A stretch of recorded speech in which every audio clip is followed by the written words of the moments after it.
This is the Hidden Killers podcast with Tony Brueski, featuring retired FBI Special Agent Jennifer Coffindaffer.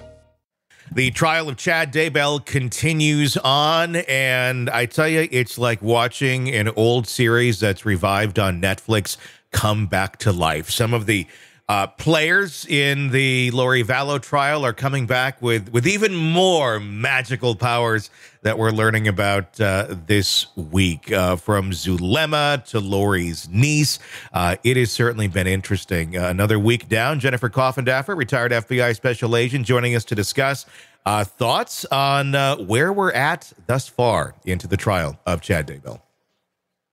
Well, this trial is one of these circumstances where the defense just doesn't have any facts to defend Chad Daybell. I mean, we haven't seen, their position yet, but in cross-examination and so forth of these witnesses, there's just nothing to really discredit them. And, we saw it all in the Lori Vallow trial. So I agree with you. It's somewhat of take two with a little more information. It was interesting. Zulema Pastenes taking the stand. We saw her in the Lori Vallow. She was a very interesting one. I found it a little bit interesting when talking about her powers that Chad had said that she has of controlling the weather. Was asked, do you still believe you can control the weather? And there was an interesting pause in the courtroom, and she had to kind of think about that for a minute, like, do I control the weather? And then answered no, but the pause was kind of telling.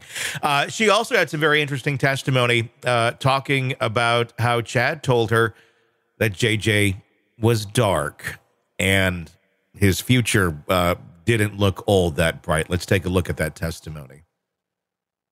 During this meeting, Chad said that JJ was going to die young, that he was probably going to die soon, and that he was going to come right back to Earth as Colby's son. And who is Colby? Lori's son. I got to say, Chad is crafty with his BS that he peddled at very weak-minded people to justify the death of JJ. It's not a big deal if he's coming back, in a couple of weeks as his grandchild. And somehow it seems that it was believed. What's your take on all of this and the power that we're seeing that Chad was wielding over these people? Well, I agree with everything you've brought up, but I want to even add that he also makes himself look like a prophet by doing what he's doing. Mm-hmm. In other words, see, he's going to die young. Oh, look, she died young. So it's very interesting how he prophesizes all of that. And then, of course, it all comes to pass. I also recall testimony about how Zulema, remember the hurricane that was supposed to happen to Charles Vallow and JJ Vallow, and they had wished, if you will, this hurricane to happen to both Charles and JJ that would kill them. It brought me back to all of that with the weather and all those details just being rehashed over and over again. I mean, who wills, a parent and a child to die? And that was earlier on. And then we saw, this just being really repeated in other, venues and other times. And it's just mind-boggling to me that nobody said, wait a minute, this is all so wrong. You're wishing people to die, to use your powers to kill them. That, it's just amazing. It's shocking what lengths people will go to be part of a group and to feel accepted, and what will somehow twist their mind into saying is acceptable.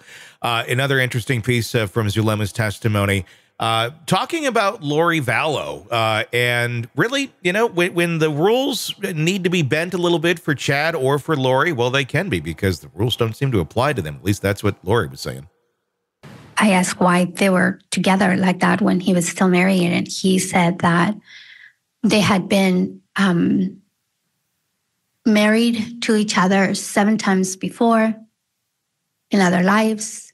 And they had been exalted before together in other creation, in other worlds. And that they were to be together in this life because they had a mission together, and that their spouses would understand because of the mission that they needed to complete. And then the topic of it didn't count for them again came up. And this is another of the times when Lori said, "It doesn't count for me." It doesn't count for me. They got some magical powers, those Daybells. Yeah, 2 thoughts on this. First of all, the whole power thing and the darkness and the light and using God as an excuse to commit multiple murders. Really, they were just serial killers. Yes. That's what they were.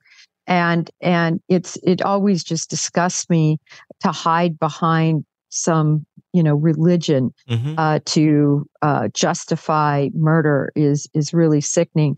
But the second thing I wanted to bring up, and this is going back to appeal concerns. Yeah. If you notice in a lot of the questioning, a question is answered and these witnesses are allowed to just really give this full-on narrative and go off on different tangents and discuss in a very whole way their thoughts on it without a question. Yeah. In other words, she answered about 10 questions, but what was even the original question?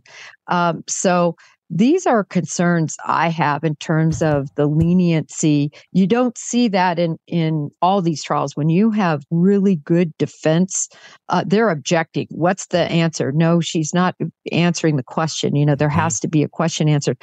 So I hate to keep going to this appeal concern, but I do have one. In terms of the Sixth Amendment and counsel in this case, and this was just another example. So, I think there's a lot of issues with that, and I'm with you. I'm not going to be surprised if we see a repeat of the Chad Daybell trial at some point due to inadequate counsel. John Pryor said right before, "I'm not qualified to do this." The judge is like, "We're going anyhow." I think that could possibly take place at the end. It's going to be the same verdict no matter what.